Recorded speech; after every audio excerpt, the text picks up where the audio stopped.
Right, hey guys, right, so if you remember this bit of video for you to watch,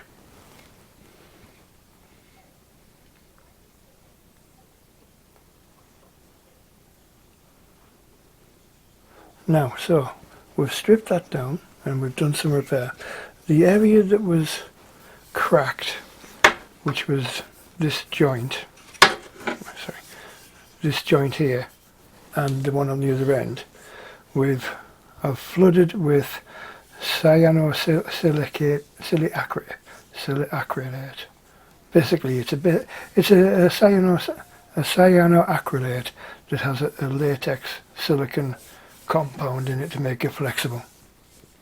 So we've flooded the two joints, let them set up, and then we've started recovering with leather.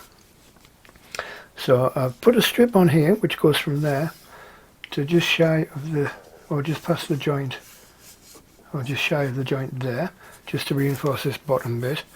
Now what we're going to do now is we're going to put on the next piece, which is going to cover the rest of this.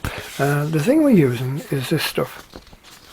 It's called, if I get it right, Master Plaster. I've used it before. There's a couple of different versions of it, loads of different colours. There's a leather version, a vinyl version and a plastic version. And it's actually originally intended for repairing tears in car upholstery, furniture, jackets, leather jackets, that sort of thing.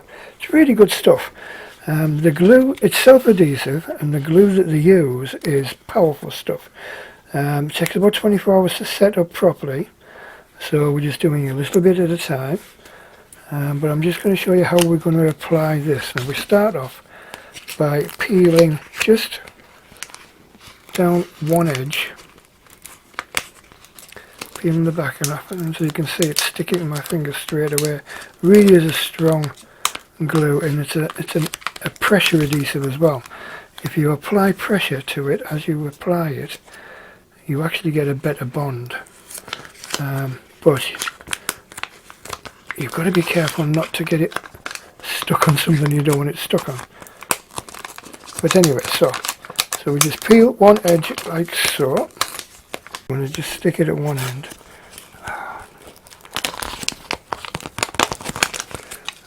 I'm going to go up to that joint there and try and get it roughly in the middle of the limb and just stick it down at one end. And then we're going to make sure the paper is peeled out of the way. Take it up to this end.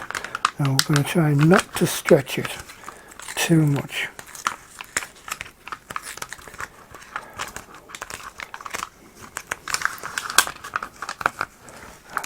Sake. Right, so we're about in the middle. Right, there we go. And we're just going to get underneath it, pull the paper away. Now what I tend to use for this bit is a pen. There we go, nice round-ended pen. And we're just going to press it down, making sure we get right up to the edges. Give it a good press down, turn it slightly, and press it some more. Right, so we're now going to peel some more of the backing paper off. And we're going to just gently push it over.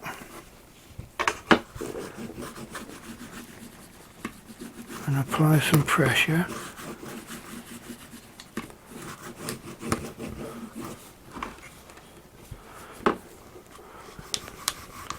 Just gently ease it over the edge. Now we don't want to stretch it too much because that can actually create a torsion effect in the bow, which we don't really want. So we'll peel a little bit more of the backing paper. As we go.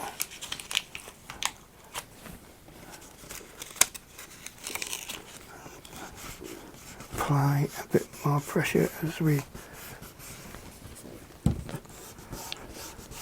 It's not a difficult job to do, it just takes a little bit of care and attention to what you're doing. Oops.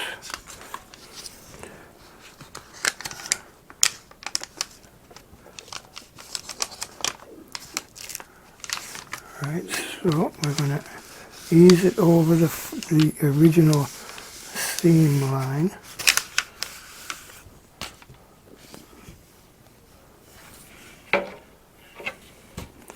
Right, so as we come round, you can see as we're almost back to the original seam point now. Right, so we're just going to gently push it over with our thumb and push it down and across at the same time until you can feel the seam. You might have to peel a bit more paper.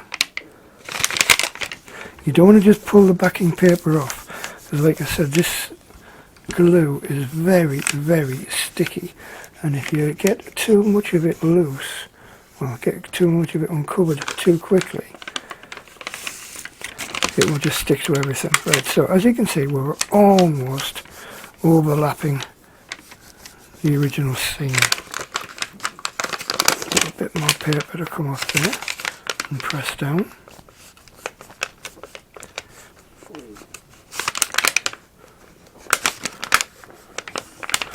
See where we're up to. And you keep doing this until you get, well, I'm going to keep doing this until I get there. I'm feeling the seam now.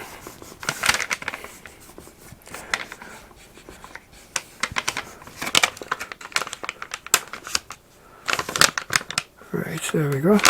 So I'm going to nip it up back to push the paper back onto the leather, and I'm going to fold it over.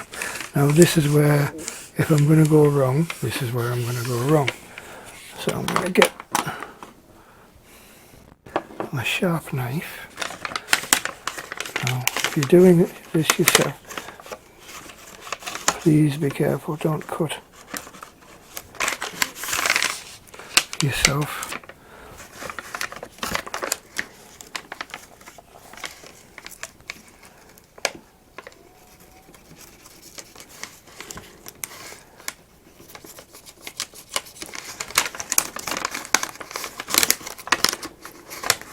This is when it was a little bit problematic on the first piece. But you see, we don't want to go too mad, because we're going to use this piece we're going to cut off. There we go. For the next part. Now hopefully we've actually left a little bit overlapped. Hopefully. Keeping one's fingers crossed, as it were.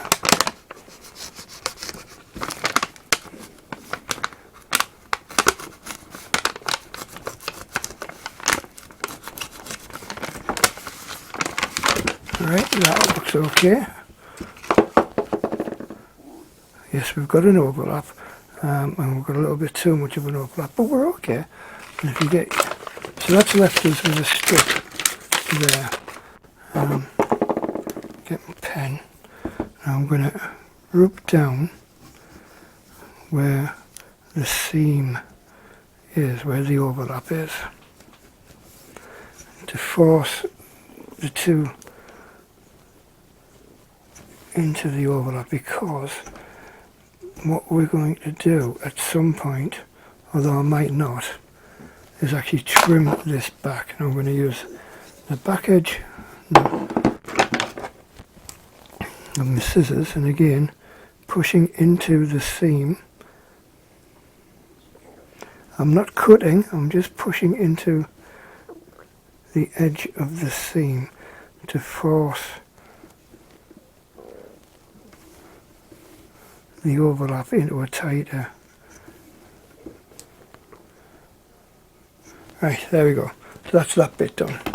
Now we're going to leave that for 24 hours to set up. But what we're going to do next is we're going to use it to wrap part of the handle. I've already done the same from this direction down over.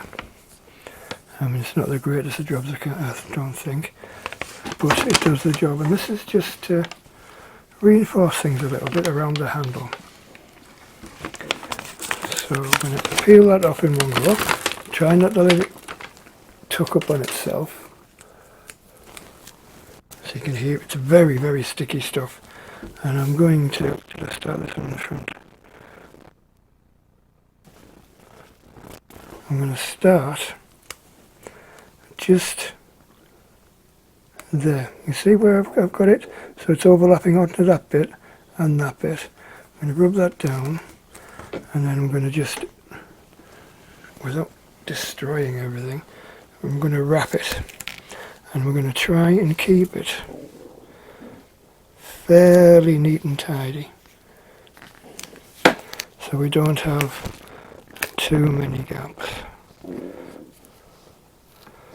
But it would help if I could actually see what I'm doing. I mean, to be honest, it doesn't matter if it does overlap a little bit, because we are going to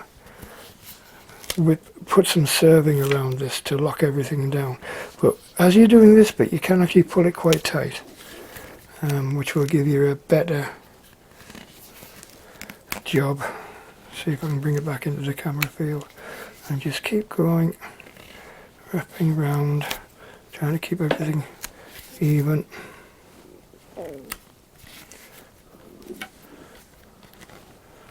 Right, there we go.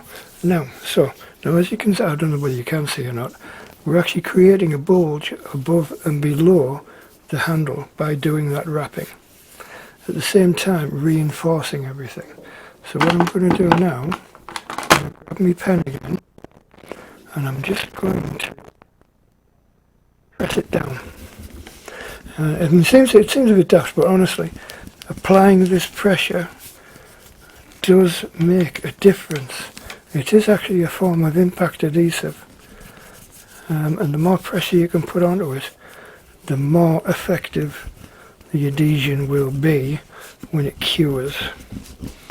Don't ask me how impact adhesives work, but they do.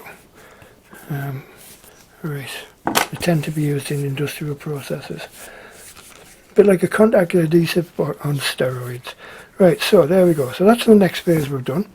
So now I'm going to allow this to cure up for 24 hours. And